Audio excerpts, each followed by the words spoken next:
بسم الله إن الحمد لله نحمده ونستعينه ونستغفره ونعوذ بالله من شرور أنفسنا ومن سيئات أعمالنا من يهده الله فلا مضل له ومن يضلل فلا هادي له أشهد أن لا إله إلا الله وأشهد أن محمدا عبده ورسوله. Biz endi o'tgan sabog'imizda sol 40 hadisga байланысты Imom Navoiyda keltirgan ikkinchi hadisga to'xtalganmiz. Biz ol кезінде сол жалпы хадис бір айтып өтіп, оған бір кіріспе ретінде айтқан едік. Исламдағы пайғамбарымыздан сұрақ қойған кезде исламдағы 5 парыз жайында пайғамбарымыздың жауап бергенін айтып кеткен болатынбыз. Енді сол хадисімізді ары қарай жалғастырамыз, Алла қаласа. Аллахтан жәрдем сұрай отырып. Біз айтқанымыз, келген адам ол қандай кім еді? Жәбірел періште. Адам кейпінде келіп тұр. Одан біз білетініміз бір нәрсеміз, періштелер өз кейпін өзгерте алады екен. Адам кейпінде келе алады екен. Енді оны пайғамбарлар білмесе, адам баласы біле алмайды бірақтан. Мен періште бір адамды көрдім, ол періште екен деп айта алмаймыз. Түсіндіңдер ғой? Сахабалар ешқайсы білген жоқ оның періште екенін. Пайғамбар солай айтты: "Фа иннаху Жибрил", ол Жабриил періште деп пайғамбарымыз хабарлады. Айтпаса олар білген жоқ. Хадис екен сияқты. Олар айтты, біз пайғамбардың қасында отырған кезде ражулун деп келеді, бір кісі келді дейді. Тала алейна ражулун, бір кісі келді деп айтады. Періште келді деп айтпайды. Бұл да жаңағы сахабалардың хадис жеткізудегі дәлдіктері. Кейін оның періште екені белгілі болды. Біз отырған кезде бір періште кіріп келді деп айтқан жоқ. Кісі кіріп келді дейді. Кейін пайғамбар саллаллаху алейхи ва саллям оның періште екенін хабарлағаннан кейін барып білді. Енді ол жаңа періштелер енді ол Аллахтың бір сондай нұрдан жаратылған жаратылыстары. Соның ішіндегі Жәбірел періште олардың ең үлкені. Ол Жәбірел періште пайғамбарларға уахи алып келетін, біздің пайғамбар Мұхаммед саллаллаху алейхи ва саллям уахи алып келетін. Және сол сабақтың жаңағы пайғамбарымыздың исламдан үйретудегі тәсілдерінің біреусі сұрақ жауап болған айтып кеттік. Осылай да сұрақ жауаппен де дін таратуға болатындығына байланысты оны кейбір ғалымдар осы қағидаға сүйеніп өз кітаптарында сұрақ қойып жауап беріп, сұрақ қойып жауап беріп үйреткен кітаптар да болған. Ақида мәселесінде болсын, фиқ мәселесінде болсын, осындай кітаптар кездескен болатын. Енді ол Жәбірел періште келіп, жаңа адам кейпінде келіп, бірінші сұрақ қояды пайғамбар саллаллаху алейхи ва саллямға: "Я Мұхаммад", пайғамбар айтты: "Ей Мұхаммад" деп саллаллаху "Ахбирни анил ислам", ислам жайында хабарлап берші маған деді. Оған пайғамбар саллаллаху алейхи ва саллям не деп жауап берді? Ал-исламу ан ташхада ла иляха иллаллах. Ислам дегеніміз сенің куәлік беруің Аллахтан өзге сыйынуға лайықты ешбір тәңір жоқ. Ва анна Мұхаммад расулуллах, Мұхаммед он Аллахтың елшісі. Ва туқимас сала, намазды оқу. Ва ту'таз зака, зекетті беруің. Ва тасума рамадан, рамазан айының оразасын тұтуың. Ва тахуджал байта, жаңа айтқанда Аллахтың үйі не қажылық жасауың, иннестатағ илайхи сабила, оған шамаң келетін болса деп. Осы жерге бір тоқтап алайық. Бұл исламдағы 5 парыз. Бұл хадисті алдыңғы сабағымыз айтып кеткен сияқты Ибн Раджаб Хамбали рахмахуллах не айтып кеткен? Бүкіл ғалымдардың сабақтары, ілімдері осы хадистен шықпайды дейді болды. Бүкіл ілім осыдан шықпайды. Өйткені бұның ішінде хадистің соңында пайғамбарымыз айтқан сияқты: "Фа иннаху Жибрил", ол Жәбірел періште, "Атакум", келді сендерге, "Юаллимукум динакум", діндеріңді үйретуші" дейді. Дін осының ішінде толық айтылған. Имандағы 6 парыз дін дегеніміз, исламдағы 5 парыз, ихсандағы 1 парыз. Бүкіл дін осының ішінде тұр. Түсіндіңіздер ғой? Ақида соның ішінде, фиқ соның ішінде, сира соның ішінде, бәрі соның ішіне кіріп келеді. Сол үшін жаңағы Ибн Раджаб Хамбалидің айтқан сияқты бүкіл ғалымдар ілімдері мен сабақтары осы хадистің ішінен шықпайды дейді. Оның ішінде біріншісі ислам жайында хабарлап берші дегенде пайғамбар саллаллаху алейхи ва саллям айтып жатыр: ислам дегеніміз куәлік беруің Аллахтан өзге сыйынуға лайықты ешбір тәңірдің жоқтығы. Біз өткен сабақта бұның сәл кіріспесін түсіндіргенбіз. Шахада куәлік беру. Адам не нәрсеге куәлік береді? Нақты көзі жетіп тұрған нәрсеге. Сол үшін мұсылманда Аллахтың бар екендігіне және оның бір екендігіне нақты шынайы яқинмен иман келтіруге тиісті. Түсіндіңіздер ғой? Жай күмән нәрседен кіруге болмайды екен.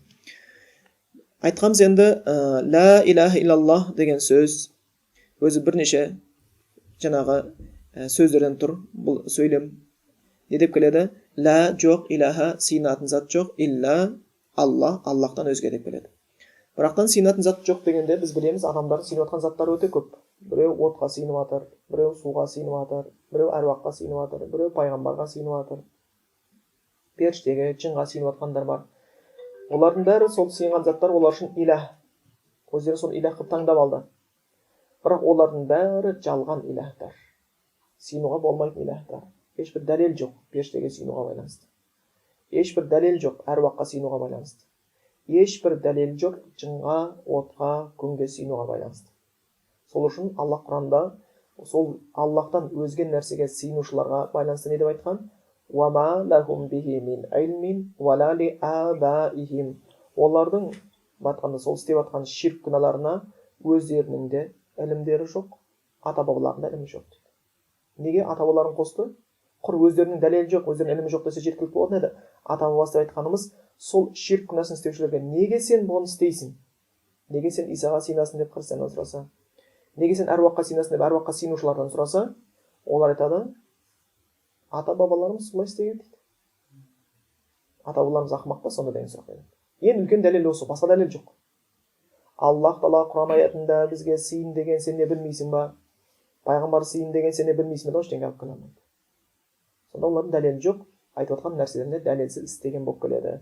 Ал дәлелсіз іс ол үлкен күнә, дәлелсіз іс ол адасушылық. Сол үшін біз әрқашан дәлелсіз құлшылықтан өзімізді сақтау үшін Аллахтан күнделікті 5 уақыт намазымызда бірнеше 30-дан астам мәрте не айтамыз? Ғайрил мағдуби алейхим валад-даллин. Алла ашуға ұшырағандардан сақта, және адасқандардан сақта дейміз. Адасқандар кімдер? Христиандар. Неге адасты? Ілімсіз құлшылық істей бергендер үшін. Ілімсіз бір құлшылықтың түрін істеген үшін адасып кеткен болатын бұлар. Сол үшін кәдімгідей ширк күнәсін істеушілерге ешбір дәлел жоқ істеп жатқан ширк күнәларына. Сол үшін Алла Құранда не айтады? وَإِذَا فَعَلُوا فَاحِشَةً. Ол ширк күнәсін істеушілер бір күнә істесе, үлкен ширк күнәсін, фахиша деген арсыз күнәнің бір түрі ғой. Істесе, не деп айтады? وَإِذَا فَعَلُوا فَاحِشَةً قَالُوا. Неге оны істейсің деп сұрақ қойсаң, жауап береді дейді. وَجَدْنَا عَلَيْهَا آبَاءَنَا. Ата-бабаларымыз соны істеп жатқанын көрдік дейді. Мен әруаққа сыйынып жатырмын, өйткені маған дейінгі ата-бабам әруақ деп айтатын. Мен әулиеге сыйынып жатырмын, өйткені маған дейінгі аталарымыз маған сөз жетті, әулие Құдай емес, Құдайдан былай емес деген. Мен естідім қарияларды, олар айтатын, Алла ондасын әруақ қолдасын дейді. Мен аунаған жоқпын дейді. Бар дәлел ата-бабамыз деген нәрсе ғана болады. Алла деген нәрсе болмайды. Ал ата-бабаң неге өйтіп істеді десе, білмеймін дейді. Құран аятында Алла жалғас айтады, وَجَنَ عَلَيْهَا آبَاءَنَا وَاللَّهُ أَمَرَنَا بِهَا дейді. Біз ата-бабалардың солай істегенін көрдік, Аллах соларға бұйырған шығар солай дейді. Біз діннен бірдеңе білмей тұрмыз, ата-бабаларымыз біліп соны бұйырған шығар деп келеді, осылай келеді. Бұның бәрі білімсіздік. Не нәрсеге Аллах Тағала бұйырып, не нәрседен тыйғаны байланысты, ол Құранда толық айтылған. Егер Құранды оқитын болатын болсақ, Аллахтан өзге нәрсеге сыйынуға болмайды. Бұл хадистің өзі соны айтып отыр. Айтқанда Аллахтан өзге, айтқанда сыйынуға лайықты ешбір тәңір жоқ. Бір ғана Аллахқа сыйыну керектігін түсіндіріп жатыр. Осы сөздерді мойындаумен адам баласы ислам дініне кіреді. Осы сөздерді ислам дініне мойындаумен ислам дініне кіреді. Сол үшін бұның алдында біз түсіндіргеніміз, мушрик деген сөзді кей кезде біреулер көп құдайшы деп аударады. Дұрыс шығар, бірақ дәл аударма емес. Орысшада многобожник деп отырады. Дұрыс, бірақ дәл аударма емес. Мушрик қазақ тілінде кей кезде Аллаға серік қатушы деп алынады. Бұл кішкене дәл аударма. Өйткені мушрик сөзіне түбірі ширк сөзінен шыққан. Мушрик ширк жасайтын адам. Бір нәрсеге ортақ жасаушы адам. Не нәрсеге ортақ жасаушы адам? Кімге ортақ қосады? Аллаға. Бұл деген сөз мушрик Аллахты мойындайды деген сөз. Түсіндіңіздер ғой? Аллахты мойындайды. Аллахты Құдай деп айтады. Аллахты сүйеді. Аллахпен ант ішеді. Аллах үшін садақа береді. Аллахтың разылығын іздейді. Бірақ соның қатарында және де бір нәрселерге сыйынады. Осы мушрик, түсіндіңіздер ғой? Көп адамдар ойлайды, мушрик дегеніміз Құдайды мойындамайды. Ол өзінше бөлек нәрсеге сыйынып жүрген адам деп ойлайды. Аллахты мойындамайды. Құр әруаққа сыйынып жүрсе ғана ширк деп айтамыз. Жоқ дейді. Мушрик деген сөздің өзінің аудармасы бізге айтып тұр. Кәдімгі мағынасы айтып тұр. Біз әрбір сөздің мағынасын білуіміз керек. Мушрик деген Аллахты мойындайды. Сол мойындаған Аллахтың қатарында және бір нәрсеге сыйынады. Соны ширк деп атаймыз. Соны ширк деп. Бұл кешірілмейтін күнә. Инналлах ла яғфиру ан юшрика бихи ва яғфиру ма дуна залика лиман яша. Аллах өзіне серік қосқанды кешірмейді, одан бөлек нәрсені қалаған, одан төмен нәрсені қалаған пендесіне кешіреді деп келген. Егер кімде-кім ширк күнәсімен өліп кететін болатын болса, тозақта мәңгі қалып қалады, Алла сақтасын. Ал мұсылман адам Аллахқа серік қосқан жоқ, тозаққа түскен болатын болса, мүмкін оқымаған намаз үшін, мүмкін намаз оқитын адамдар ішінен тозаққа түсетіндер болады, Алла сақтасын. Хадисте келеді, тозаққа түскен кезде Алла тағала оларды кәпірлермен бірақ азап бірдей болмайды. Намаз оқитын адам тозаққа түсетін болатын болса, кәпірдің денесі толық жанса, намаз оқитын адамның денесі толық жанбайды. Сәжде қылған жерлері отқа күймейді. Сәжде қылған жерлері бетін күйдірмейді Алла тағала. Алақанын күйдірмейді сол күйінде. Бірақ жалпы тозаққа түспек тұрмақ, иісін иіскеуден өзіне Құдай сақтасын деп тілеген жақсы. Тозақта шын қандай нәрсе екенін адамдар білетін болатын болса, оны түнгі ұйқысынан ажырап, күндіз күлкісінен ажырап қалатын еді. Қазіргі кезде сол тозақ жәннат туралы ілімнің азайғандығы адамдардың арасында күнәнің көбеюіне себепкер болып жатыр. Ал енді мушрик адам түсетін болса, оған шығу жоқ. Мәңгіге қалып кетеді. Мушриктерге, мұнафиқтерге, кафірлерге тозақта мәңгі қалып кетеді. Ол деген тозақта қалғаннан, тозаққа түскеннен де жаман болып табылады екен. Сол үшін исламды бірінші білу үшін исламның бірінші қағидасы екі нәрсе: Аллахтың бір екенін ғана мойындау, оған ғана сыйыну керек, оған ғана жәрдем сұрау керек. Деп пайғамбар сахабадан өткен сияқты, сұрасаң Аллахтан сұра, жәрдем өтінсең Аллахтан ғана жәрдем өтін деп келген. Аллахтан бөлек нәрсеге сыйына болмайды. Аллахқа тән сипаттарды мақұлыққа берсең, ол да ширк болады. Мысалы, Аллах ғайыпты біледі. Ертең не болатынын біледі, кімнің тозаққа түсетінін біледі, кімнің жәннатқа кіретінін біледі, кімнің жақсы, кімнің жаман екенін біледі, кімнің мұсылман, кімнің мұнафиқ екенін біледі Аллах тағала. Білмейтін нәрсе жоқ. Ал егер біз айтатын болатын болсақ, пәлен деген әулие бар, сол әулие келешекті біледі, бір жылдан кейін не болатынын біледі, бір көріпкел бар, жоғалған мал тауып береді, осындай ғайыпты айтады десек, бұл да ширк болады. Өйткені ғайыпты білетін Аллах тағала. Аллахтан бөлек ешкім ғайыпты білмейді. Тіпті пайғамбарлар да Аллах оларға өзі ашпаса. Түсіңіздер ғой?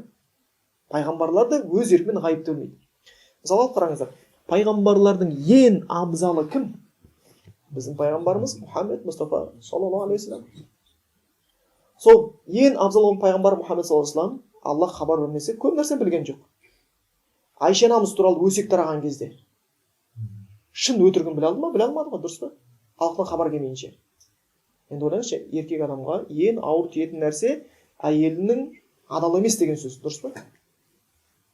Осындай өсек тарады. Айша анамызды сонша қиналатындай, үйіне кетіп қалатындай, сонша уақыт созылатындай, неге пайғамбар бәрін біліп тұрған болатын болса? Бұл нәрселерді байқамай қалды деген сияқты. Сол үшін пайғамбар саллаллаху алейхи вассаламға өзін ештеңке білмейді, ал Аллах бір нәрсені білдірсе, ол мұғжиза деп аталады, түсіндіңіздер ғой? Пайғамбардың онда білу қасиеті жоқ. Сол үшін Құранда айтып келеді, пайғамбар айтады, мен ғайыпты білмеймін, ғайыпты білсем, жақсылықтың бәрін басым үй болатын едім дейді. Түсіндіңіздер ғой? Ал енді көріпкел, басқа жүрген, олар жындар келеді. Жындар бір періштенің әңгімесін ұрлайды, жүз өтірікке, бір шындықты қосады, сонымен бедел болады, сонымен тарап кетеді. Олардың да егер шын білетін болатын болса, қазір көріпкелдер ғайыпты біле алатын болса еді, олардан бай адам болмас еді. Олардан мықты адам болмас еді. Жамандықты қайтарып, жақсылықтың бәрін өз басына үй болатын еді, дұрыс па? Бүйту керек екен, қазір банкіден ақша алмай тұрып, ертең кризис басылады, бәлеге қаламыз деген айтар еді. Алдын ала білетін еді. Мен бүгін жолға шықпай-ақ қояйын, авария болып қалуы мүмкін. Білмейді ешкім. Ғайып ешкім. Сол үшін Аллах Құранда не деп айтты? Алимул ғайб. Алла тағала бүкіл ғайыпты біледі. Фала юзхиру аля ғайбихи ахада. Және ол ғайыпқа ешкімге ашпайды. Ешкімге ашпайды. Адамға да, пайғамбарға да, жай адамға да, пайғамбарға ашпайды. Илля манир тадо, бірақ риза болған кімде, расулин, елшілердің ішінен риза болған, оның үстін пайғамбардың бәріне емес екен, кейбіріне ғана. Ол кезде Аллахтың қалауымен ғана олар біледі сол нәрсені. Өздігінен ештеңке білмейді. Мысалы алып қараңыздар.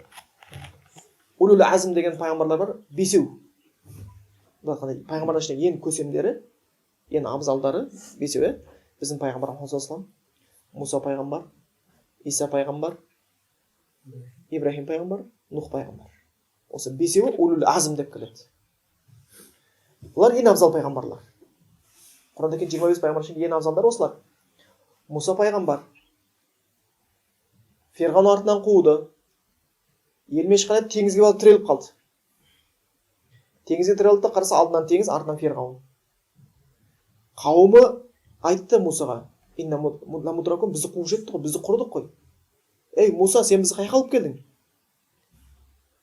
Сонда кей кезде қарайсың, сол сынақтан өтпеген Мусаның қауымының иманы қазір мен мұсылманмын деп жүргендердің көбісінің иманынан жоғары деп ойлап қаласың да. Өйткені сол жерде Муса айтады ғой: "Раббым менімен бірге" деп, ол маған жол көрсетеді. Бізбен бірге деген сөзге лайық болмай қалды олар. Аллах айтқан, Аллах және сынады. Өмірде сондай. Аллах саған бір ілім береді де, ілімге байланысты сынақ береді. Ғайбат харам дейді да, бірақ та сынақ береді, сен ғайбат айтпасың, өттің. Кедейлікке сабыр қыл дейді да, сынақ береді, шыдауың керексің. Байлық деген фитна дейді, сынақ береді, шыдауың керексің. Әйел деген аманат дейді, сынақ береді, шыдауың керексің. Көп адам оны білмейді. Тіпті кей кезде үлкен сынақтар емес, өкінішке орай майда сынақтан өтпейді. Мысалға ашуланған кезде не істеуіміз керек? Аузу биллахи минаш шайтанир ражим. Бәріміз білеміз осы хадисті. Бірақ кім айтады сол кезде? Жай ойланып қарайықшы, ашуланған кезде қайсымыз айттық осыны? Хадисті білеміз. Және хадис білеміз, ашулансаң отыр дейді. Қайтпаса жат дейді. Болмаса дәрет ал дейді. Бәріміз білеміз ғой. Бірақ мәселе білгенде емес, кім амал жасайды? Түсіндіңіздер ғой? Кім олға амал жасайды деген сияқты. Енді Муса пайғамбар теңізге тірелді. Сонда Муса пайғамбардың қауымының бәрі Мусаның қолындағы аса таяқтың Аллахтың қалауынсыз құр таяқ екенін білді да олар. Ей Муса, қолында таяқ бар ғой сенің, волшебный. Давай қайық қылып өтіп кетейік. Давай айдаһар қылып Фирғауынға жіберейік. Давай бірдеңе қылайық деген сияқты. Онда ешкім айтқан жоқ та. Аллах қаламаса таяқ ештеңе болмайды. И Муса да біліп тұр, ол таяқ ештеңе болмайды. И Муса да білген жоқ, теңіз жарылатын. Аллах жол көрсет деп тұр, болды. Ештеңе білген жоқ. Муса пайғамбардың қолында кеше айдаһар болған таяқтың өздігінен айдаһар бола алмайтынын білді қауымдар. Ал қазір кезде бізде талда әулие, суда әулие, не болса соның бәрі әулие да. Қасиет беріп қойған. Ойбай, мына пәленше деген әулиенің дамбалы, түгенше деген әулиенің аса таяғы, анандай деген әулиенің сәлдесі. Не болыпты? Ескірсе өртеп жібер, бәлесі жоқ. Енді сол күйінде бір Мусаның сынақтан өте алмай қалған қауымының даже ақидасына жете алмай жүрді. Мұның бәрі білімсіздіктен. Сондықтан кей кезде Аллахқа тән сипатты өзге нәрсеге беру, ол да ширк. Аллахты мойындап, одан кейін бөлек нәрсеге сыйыну, ол да ширк. Түсіндіңіздер ғой? Аллах ғайыпты біледі, сен тағы біреу ғайыпты біледі десең, ширк істеп жатсың. Ғайыпты Аллахтан басқа ешкім білмейді. Пайғамбар да білмейді, Аллах тағала өзі айтпаса оларға. Ал Құранда келген сияқты, пайғамбардан пайғамбардан ішінде біреулерге Аллах хабарлауы мүмкін дейді. Басқа ешкімге емес дейді. Яғни пайғамбардан бөлек ешкім ғайыпты білмейді. Түсіндіңіздер ғой? Ешкім білмейді. Сол үшін бұны алдында біз сабағымыз айтып кеткен сияқты, Хидр жаңа Мусамен жолыққан. Оны біз пайғамбар дейміз. Өйткені ол ғайыпты білді. Балам неге өлтіресің десе, өскеннен кейін әке-шешесіне зәбір береді дейді. Кемен неге тесілсе, қазір бір патша тартып қояды дейді. Үйді неге тұрғызып жатсың десе, ана дуалды. Бұл екінші жетім балаң әкесі салихалы болған, әкесін көрмеген. Бұл қаяқтан білді? Аллах хабарлады, яғни ол пайғамбар. Түсіндіңіздер ғой? Біріншіден. Екіншіден жаңа айтып кетейін, жай адамдар пайғамбарға сабақ бермейді. Пайғамбар адамдарға сабақ береді. Әулиенің әулиесі пайғамбарға сабақ бере алмайды. Әулиелердің өздері пайғамбарға мұқтаж. Сол үшін бұның алдында сабақта айтқанбыз. Омар разиаллаху анху Жәбірел періште адам кейпінде келіп сұрақ қойған кезде, пайғамбар жауап берген кезде, Жәбірел періште садақта дұрыс айтты деген кезде, фаажибна лаху таңғалып қалды дейді ғой, Есауи сұрайды, дәл айтты деп дұрыс айтты дейді. Кім еді бұл дейді да, пайғамбар арқылы еді дейді. Соған таңғалды бұлар. Өйткені пайғамбарларды ешкім дұрыс дей алмайды. Бірақ өкінішке орай, собылықтың кейбір тармағында Қыдыр дейтін кісі бар. Ол пайғамбар емес, ол әулие. Қыдыр ата деп қояды. Қыдыр ата деп қояды. Бір кісілер ренжіп қалған екен. Қыдыр ата кім деп сұрақ қойса, қазақский дейтін мороз десем ренжіп қапты. Бірақ көңілдерін түсіру үшін айттым да. Онда бір сенбесін. Қыдыр пайғамбарға тіл тигізу үшін емес, Алланың аңыздарынан қайту үшін айтқан ол нәрсе. Келеді екен, бас бармағында сүйек болмайды екен, амандасқан кезде байқап қалсаң бір адам сүйегі жоқ екен. Тілегін тілей жібер деген сияқты осындай бір қауесеттер бар. Олар келіп сабақ береді екен. Әулиелердің мықтысы содан барып 40 күн шөлден жүріп сабақ алады екен. Тірі екен. Бұның бәрі өтірік сөз. не аят жоқ оның тірі екендігіне, не пайғамбардың хадис жоқ Қыдырдың тірі екендігіне, пайғамбар Мұхаммед саллаллаху алейхи кезінде Қыдыр келіп пайғамбармен сөйлесті деген әңгіме жоқ. Сонда Қыдыр егер ол жаңа олардың айынша тірі болатын болса, пайғамбарды айналып өтіп, сахабаларды айналып өтіп, бәрін айналып өтіп, кейіннен кейін бір әулиеге барып жекелей сабақ беріп жүрді. Не ол подпольный шаруа? Сонда бұның бәрі сәйкес келетін нәрсе емес. Бұдан шығатыны бір ғана Аллах Тағала құлшылыққа лайық, бүкіл ғайыпты білетін Аллах Тағала оны ешкімге әшкере етпейді. Әшкере етсе тек қана пайғамбарларынан риза болғандарына. Жаңа біз айтамыз, анна Мұхаммед Расулалла, Мұхаммед Аллахтың елшісі. Бұл да ақидадағы ең маңызды нәрсенің түрі. Бұл исламдағы жаңа 5 парыздың біріншісі деп отырмыз. Ислам осыдан басталады. Ислам осыдан басталады. Мұхаммед Расулаллах деген Мұхаммед пайғамбар саллаллаху алейхи осы атпен қойылды. Осы атты қойылатындығы алдын ала хабарланған еді. Иса пайғамбар өзінің қауымына айтқан Исмуху Ахмад, менен кейін бір пайғамбар келеді, аты Ахмад дейді. Ахмад пен Мұхаммад түбірі бір. Мақтауға лайықты. Мақталынған. Шынымен де пайғамбар саллаллаху алейхи бүкіл сипаты мақталынған. Уарафана лака зикрак деп Құранда деген сияқты сенің батқанда есіміңді, зікіріңді біз көтердік дейді. Еш пайғамбардың есімі олай көтерілмейді. Азын айтсақ, ашһаду ан ла илаха илlalloh артында Мұхаммад Расулуллах деп айтамыз. Дұға қылсақ, пайғамбарға салауат айтамыз. Дұрыс па? Намаз отырсақ, ат-тахият оқысақ, пайғамбарға зікір қыламыз, салауат айтамыз. Яғни әрбір жерде пайғамбардың аты аталса, салауат айтамыз. Пайғамбарға салауат айтыңдар, және таслим жолдаңдар, сәлем айтыңдар деген сияқты. Осы күйінде келеді екен. Оның есімі көтерілген, ол біздің пайғамбарымыз енді Аллахтың елшісі деп мойындағаннан кейін, онда бір қағида шығады. Не нәрсені мойындауымыз керек? Ол нәрседе біз Аллах оны жіберді. Аллахтан пайғамбарлар жіберген кезде бір міндеттермен жібереді, дұрыс па? Жай жібере салмайды ғой. Әрбір адам ойлануға тиісті. Сол үшін ертең қияметтің күніне болған кезде қабірде де осы сұрақ қойылады. Сендерге келген кісі кім? Пайғамбарың кім деген сұрақ қойылады. Ертең дозақта осы сұрақ қойылады. Дозаққа түскен кезде. Дозаққа түскен адамдар дозаққа түскен кезде деп айтады оларға? Алам яттикум назир. Сендерге ескертуші келген жоқ па? Кім ол? Пайғамбар. Сонда дозаққа түскендер не айтады? Қалу бала қад жаана назирун келді. Сол үшін пайғамбар Мұхаммед саллаллаху алейхи пайғамбарлығын біреу мойындайтын шығар, біреу мойындамайтын шығар, тәкаппарлықпен, білімсіздікпен, надандықпен сондай шығар. Бірақ пайғамбар Мұхаммед туралы хабар бәр жерге тараған, дұрыс па? Орыстар мойындамаса да, там мұсылманский пророк деп сөйлейді, дұрыс па? Бәрі біледі ол нәрсені. Сонда ол біздің пайғамбарымыз ол туралы хабар бәр жерге тарады. Енді Аллахла Мұхаммед сондай пайғамбар жібергеннен кейін не нәрсемен жіберді деген нәрсені ойлану тиісті болады. Пайғамбарға иман келтірдік деген сөз Құр'анды атап қойдым деген сөз емес. Пайғамбарға иман келтірдім деген сөз бізге ар жағында бір нәрсе міндеттерді жүктейді. Оның келген хабарларын қабылдау. Пайғамбарымыз көптеген хабар әкелді, дұрыс па? Пайғамбар Мұхаммед саллаллаху алейхи келген сияқты Фафирру илаллах инни лакум минху назирун мубин ва ла тажал ма Аллах илахан ахар иннак минху назир мубин. Аллахқа қарай асығыңдар, мен Аллахтан келген назирун мубин ашық ескертушімін. Ва ла тажал ма Аллах илахан ахар. Аллахтан бөлек ешбір илахтарға, бөлек нәрсеге сеніп кетпеңдер.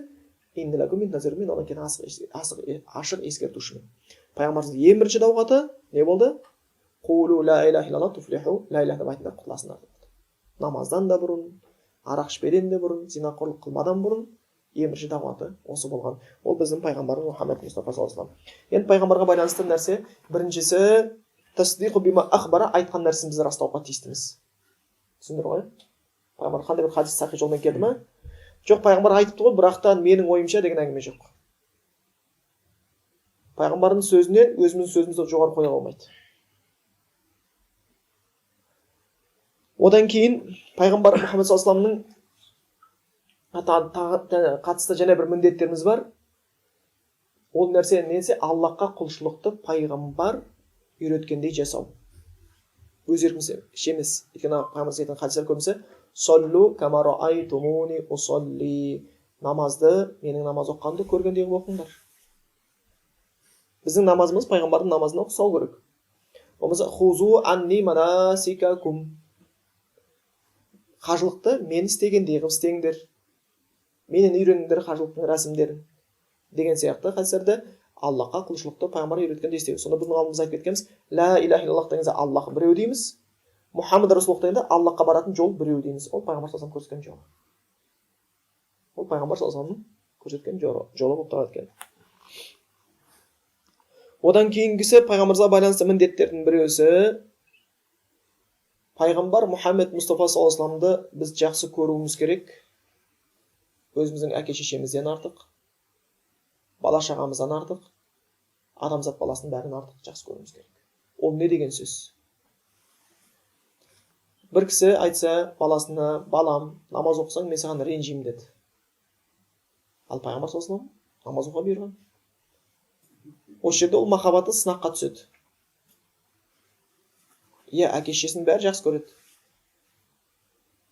Бірақ пайғамбардан махаббат жоғары тұру керек. Пайғамбардың сөзі әке шешенің сөзін жоғары тұру керек. Не істеу керек болады? Пайғамбардың айтқан істесе, пайғамбарға деген махаббатын дәлелдеген болады. Әке шешесінің айтқан істесе, дінге қарамаса, онда ол махаббатының төмендігі болып қалады. Сол үшін Аллах Құранда Ал-Имран сүресінде келген бір аятта ғалымдар айтады, мен Алланы сүйемін дегендердің бәрін Аллах Тағала бір аятпен сынаған дейді, емтихан алады дейді.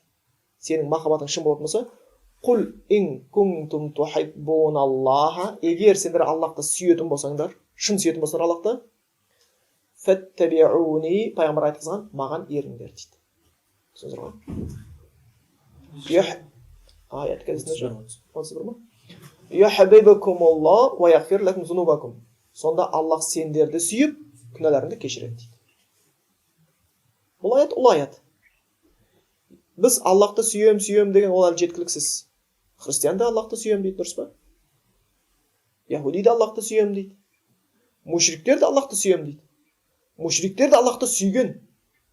Аллах Құранда айтқан, وَمِنَ النَّاسِ مَن يَتَّخِذُ مِن دُونِ اللَّهِ أَندَادًا يُحِبُّونَهُمْ كَحُبِّ اللَّهِ.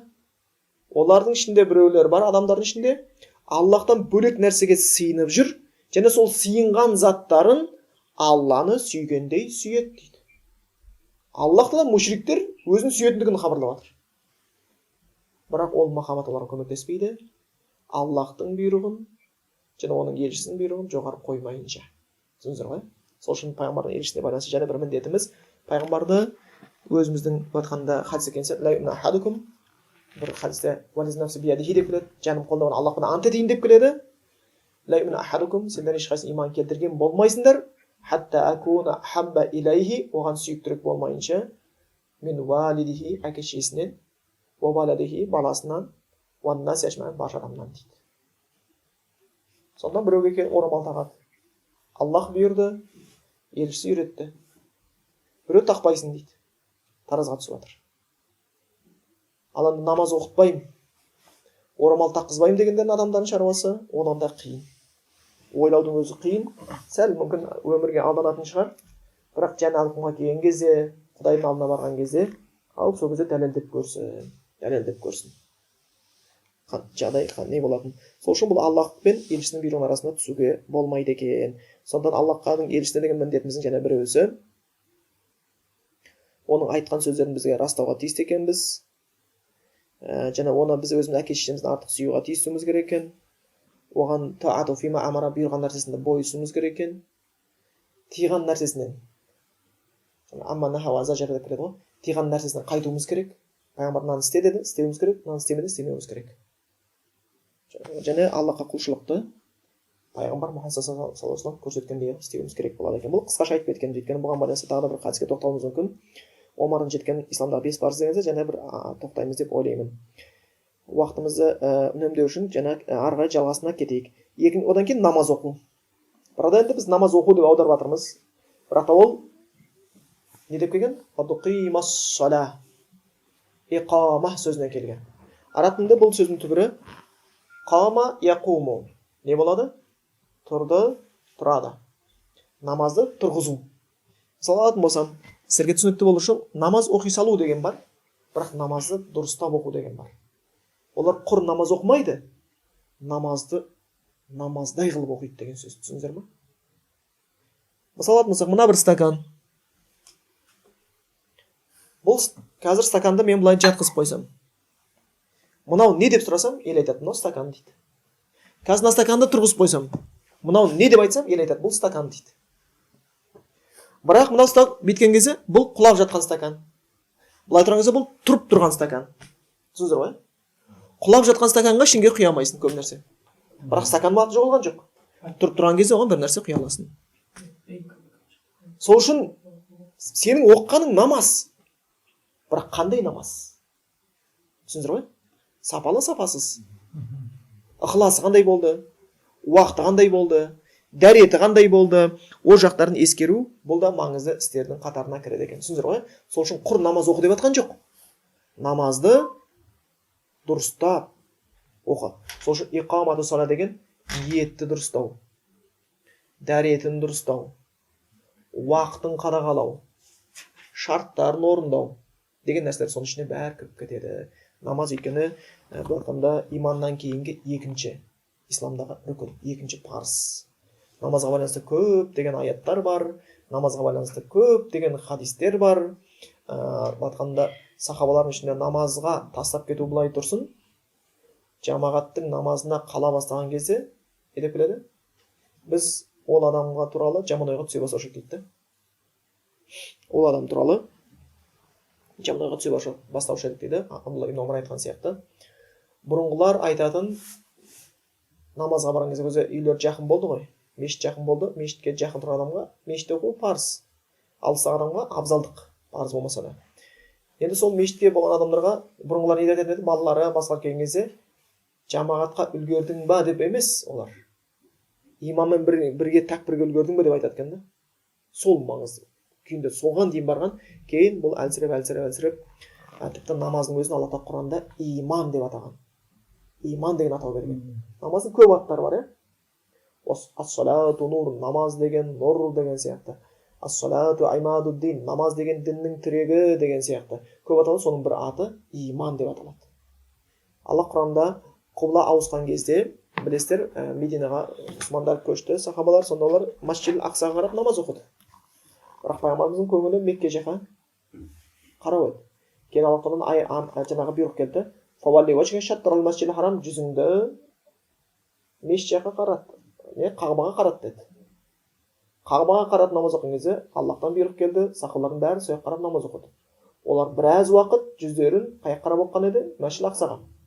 Енді әрқашан мұсылманнан кір іздейтін, бүкіл тіршілігі мұсылманды аңду болған мұнафиқтар, өсекшілер, ғайбатшылар әрбір қылығын аңдап жүруші еді. Аллах Тағала тіпті оларға байланысты аят түсірген, "Уама урсилу алейхим хафизин" дейді мұнафиқтарға. Біз сендерге мұсылмандардың үстіне қарауыл қылып жіберген жоқпыз дейді. Олардың бүкіл шаруасы мұсылманның әрбір сөйлеген сөзі, істеген ісі, киген киімі, басқа жүрген жүрісі, отырған отырысы, соның бәрін іздеп жүреді.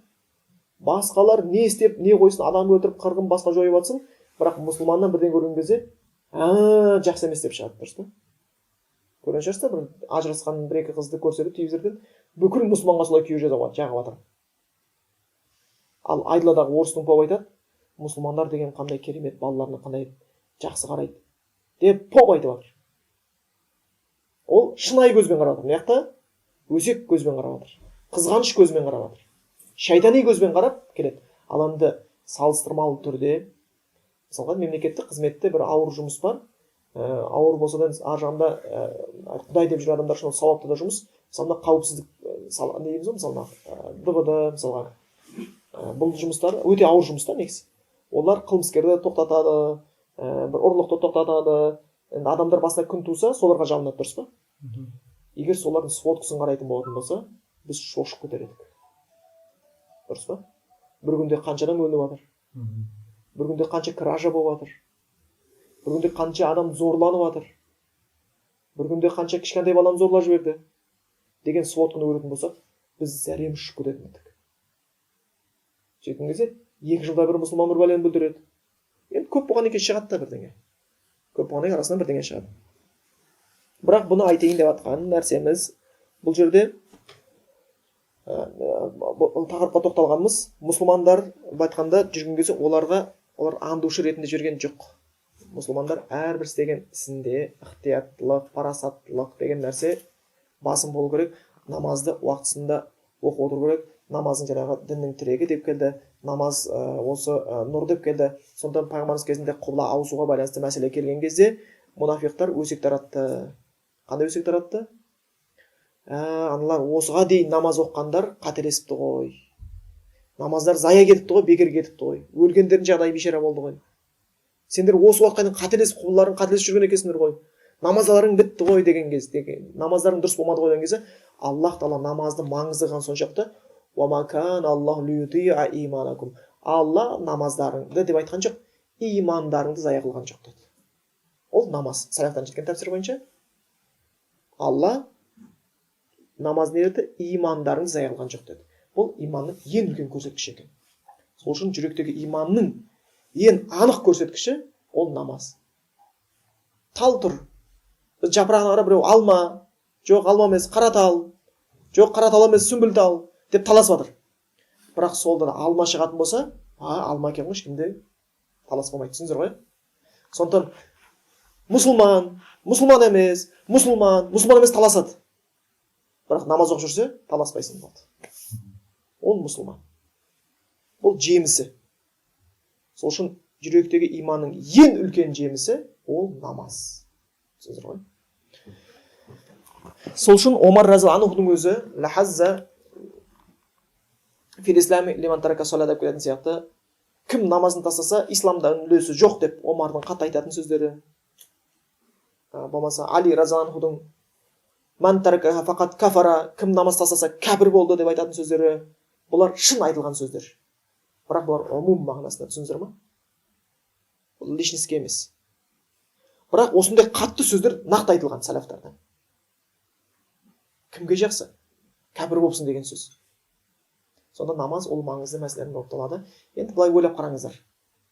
Бейнамаз емес, кей намаз жасап жатыр. Бірде оқиды, бірде тастайды. Соның өзіне Аллах Тағалада Құранда аят бар, үлкен сүрелерге бармай-ақ қойық. Кіші сүреге келетін болсақ, араайталлази юкаддибу биддиннің ішінде не келеді? Фавайлул лил мусаллин. Вайлун болсын. Вайлун деген бір халак, азап, құру, азап көру. Дозақтағы бір шұңқыр, бір уадин фи жаханнам, жаханнамда бір шұңқыр деген тәпсірлер бар. Кімдерге? Лил мусаллин, намаз оқитындарға. Субханалла. Сон намаз оқитындарға бәлекет келе ма? Намаз оқитындар ішінде дозаққа түсетіндер бола ма деген сұрақ келеді. Қандай олар тәпсірлеген? Аллазина хум ан салатихим сахун. Олар намаздарында немқұрайды оқитындар. Қалай осылай оқиды? Дәретсіз де оқи салады, қаза қылып оқи салады. Есіне түскен ұйқысы қанғаннан кейін оқиды деген сияқты. Бастайды осылай. Осылар намаз оқымай жүрген жоқ, оқып жүр. Дозаққа түседі дейді. Енді қараңыздаршы, кей намаз дозаққа түседі деп жатқан болса, бей намаздың жағдайы не болады? Burada kafir мұсылман мәселесі емес. Намаз оқымаудың күнәсін айтатын, түсіндіңіздер ғой? Кезі осы мәселені айтқан кезде өкінішке орай әркім өзінің несіне қарай тартып беретін әдеті бар ғой. Мысалы, жамандай жүргендер айттым ғой дарын кәпір деп жатыр деп шығады. Мына жақта келген кезде айтты ғой дарын мұржия деп шығады.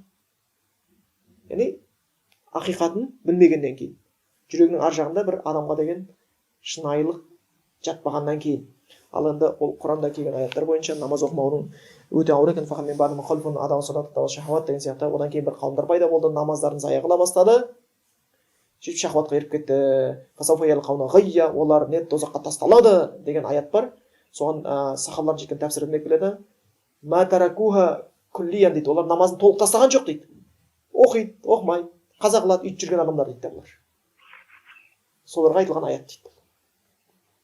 Сол үшін намаз мәселесі ол өте маңызды мәселелердің біреуінің қатарына кіреді. Оған барынша көңіл бұру керек. Пайғамбар саллаллаху намазға қандай көңіл бұрды, сахабалар намазды қалай оқыды, табиғиндар қалай оқыды. Төрт имам, мысалға Абу Ханифа болсын, имам Ахмад болсын, имам Шафиғи болатын болсын, имам Малик болсын, бұлар намаз бабына қандай қатты көңілдер бұрды. Оның маңыздылығына байланысты намаз өте керек. Сол үшін хадис келген сияқты ас-салату имаду дин деп келеді. Ол жаңа бір неде умуду дин деп келеді. Мағынасы бір намаз діннің тірегі дейді. Арабтарда умуд деген не? Арабтарда мына шатыр тігетін болған бұрын кезде. Шатыр тіккен кезде ортасына баған қояды. Бүкіл шатыр сол бағанға тұрады, түсіндіңіздер ғой? Қазақтар тіккен одан гөрі Бізге домалақ қойын кигізей, біз бағанды басында қоямыз, кейін алып тастаймыз. Кішкене математик жағын жақсы ескергенбіз ол жағынан, иә. Олар ондай домалақ үй болған жоқ олар. Олар сондай баған қоятын болған. Арабтардікі сол. Енді сол үйде келіп, бағанды алсаң, бүкіл үй құлайды да. Жабылып қалады. Діндегі намаздың орны дәл сондай, түсіндіңіздер ғой? Жабырылып тұрады да дінін. Көтеріңкі емес. Жығылып қалады. Намазың болған кезде ғана сенің дінің көрікті, биік болып тұрады. Және хадисте келеді: "Аувалу ма юс'алу бихи абду йаумал қияма ас-сала." Қияметтің күнінде ең бірінші сұрақ құлдан намаз жайында басталады. Қабірден кейінгі бұл жағдай, түсіндіңіздер ғой? Қабірден кейін адамдар 50 мың жыл аяғында тұрады, одан кейін есеп басталады. Есеп басталған кездегі бірінші сұрақ неден басталады? Намаздан басталады. Иза салахат, намазы дұрыс болып өткен болатын болса, салаха сайыр амал, қалған істері дұрыс болады. Ва иза фасадат, намаз өте болмаса, фасад сайыр амал, қалған істердің бәрі дұрыс болады. Намаз көп жеңілдік береді. Намаз көп жеңілдік беріп отырады екен. Сол үшін намазға немқұрайды қарауға болмайды. Намазға қатты көңіл бұру керек. Оған сылтау жоқ. Қолың тимей жатыр, анандай болып жатыр, мұндай болып жатыр деген сияқты. Өйткені Құран аяттарын сіздер білесіздер, намаз ауру адамға да оқитылады. Намаз айтқанда соғыста жүрген адамда оқиды, дұрыс па? Егер сен оларға намаз тұрғызатын болатын болсаң, әскерге бөлінсін, біреусі жаудың шебінде тұрсын, біреуің оқыңдар, одан кейін оқығандар ауыссын деген сияқты. Соғыстың кезінде намаз бар. Егер қатты одан да күшейтілсе, фарижала урукбана, онда жүріп аттың үстінде шайқасып тұрса оқи беріңдер дейді. Сен өмір мен өлімнің арасында арпалысып жатсың, онда сен қылышыңды сермей өтті намазыңды оқи бересің. Сол кезде оқымай-ақ қой деп айтылатын намаз, ал енді сен бейбіт уақытта қарынды сипап отырып, не отырып, енді көрейін, пенсияға деп отырып, ол намаз туралы мүлдем бейхабарлық. Ханафи мазхабының өзі толғақ кеп қалған болатын болса дейді әйелге, толғақ ең қиын ғой нәрсе. Намаз уақыты кеп қалған болатын болса, оған парыз дейді да оқу. Оған парыз дейді оқу. Толғақсыз ақ қанша адам намазын оқымай жүргенін біз көріп жатырмыз. Сонда бұл екінші бір нәрсе, намаз мәселесі. Оған жаңа бір тоқталармыз, біз енді келесісіне өтейік. Туттаз-зака, зекет беру. Зекет дегеніміз, бұл жаңағы малы нысапқа жеткен кісінің малынан болған жаңағы бір артықша нәрсені кедей-кепшікке беру. Қоғам осымен түзеледі. Зекеттің көп пайдасы бар. Негізгі пайдасы, мал дүние біткеннен кейін ойлаймыз, кедей адам жаңағындай бір дүниені аңсап деп жүреді деп. Дүние біткеннен кейін де болды, осымды кішкене үйім болса, машинам болса, бір маған бір Жигули жетеді, бір 2 бөлмелі үй жетеді деп армандауы мүмкін адам жаяу жүрген кезде. Жигули алып 2 бөлме алғаннан кейін джип болса жақсы болар еді деп айтады. Ол мүмкін емес. Байған адамдардан сұрап көріңіздер, сенбесеңіздер. Болды деген біреу көресіздер ма? Одан кейін маған айтып келесіздер. Қазақ оны мақалымен қысқаша қайыра салады. Кедей бай болсам дейді, бай құдай болсам дейді. Біреуге нан бер деген сөз, жан бер деген сөздей болып қалады. Кәдімгідей болып қалады. Тіпті қазақта мақал бар, кедей жомарт дейді. Енді осындай байған кезде пайда болатын сараңдық дейтін аурудың емі ол зекет, садақа, түсіндіңіздер ме? Сонда адам өзін емдеп жатыр ол.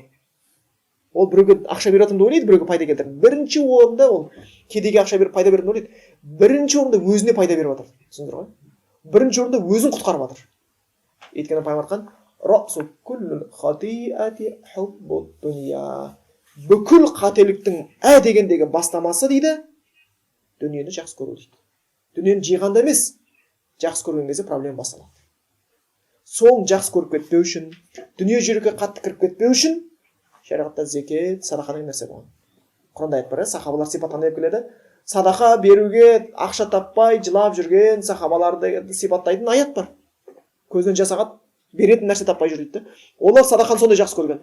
Абдурахман ибн Ауф қажылыққа Мекке келгенде тауап істеп жүр, қасында табиғин бір кісі бар, Қағбаны айналып жүр, дұға қылып жатыр. Олар табиғиндар аңдып отырады ғой, сахабалар не істейді, соны үйреніп алғысы келеді ғой. Қарап отырсам дейді, жаңа тауап істеп жатыр дейді. Тауапта бір дұғаны қайталап жатыр дейді. Аллахума қини шуха нафси, Аллахума қини шуха нафси, Аллахума қини шуха. Қарап тұрмын, әлі соны айтып жатыр, әлі соны айтып жатыр. Алла мені сараңдықтан сақта, Алла мені сараңдықтан сақта. Bir тауап кетті, 7 рет тауап істеу керек қой. Соны айтып жатыр. А бұл қысқаша, ол қанша айту керек? Екінші тауап соны айтып жатыр, үшінші тауап соны айтып жатыр, төртінші тауап соны, жетінші тауап соны айтып бітірді дейді да. Табиғатқа. Бірақ дұға сұрадыңыз ғой деп айтты дейді да. Неге осынша қатты сұрадыңыз? Сен Аллахтың Құранында мына аятты оқыған ба едің деп айтты дейді. Не деп айтады?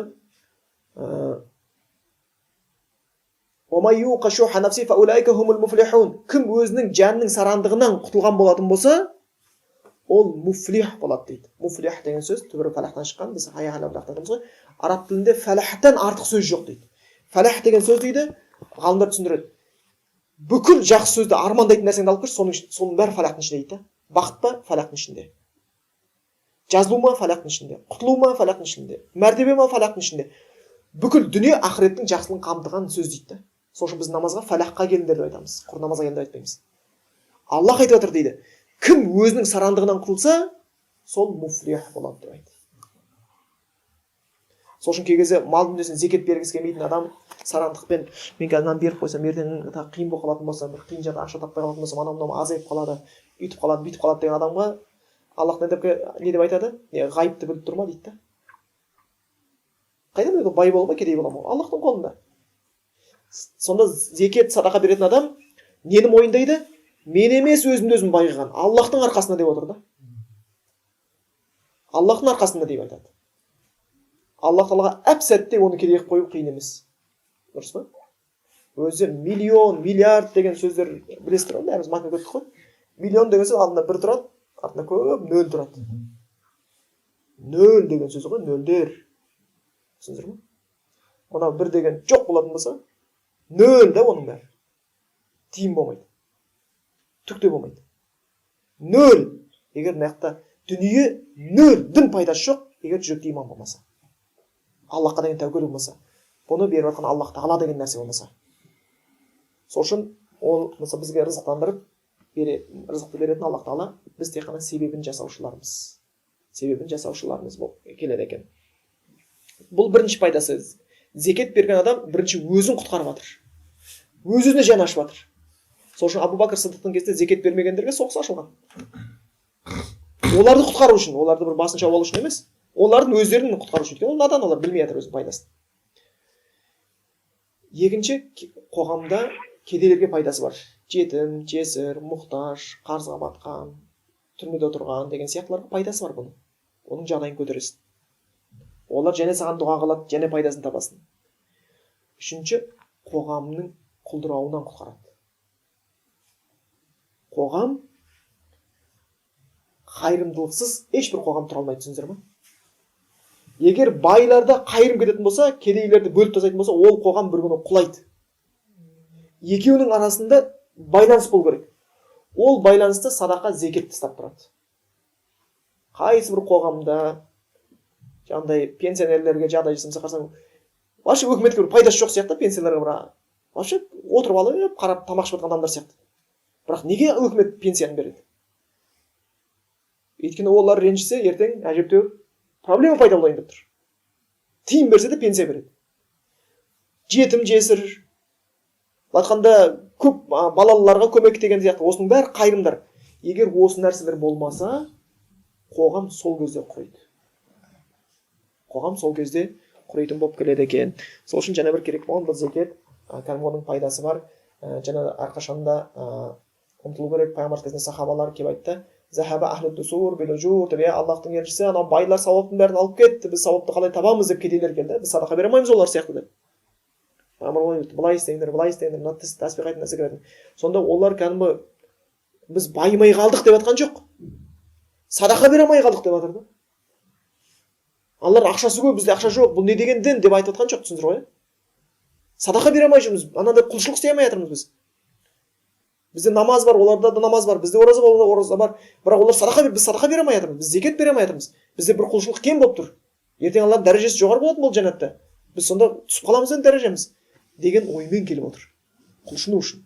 Сол үшін адамға батқанда кішкене жүрегінде иманы күшті болған болса, ол зекет имам Шафи айтады: зекет дейді намаул иман дейді, иманның өскенін көрсетеді дейді. Зекетті қиналмай беретін адам, садақаны қиналмай беретін адам иманы көтеріп тұр деген сөз.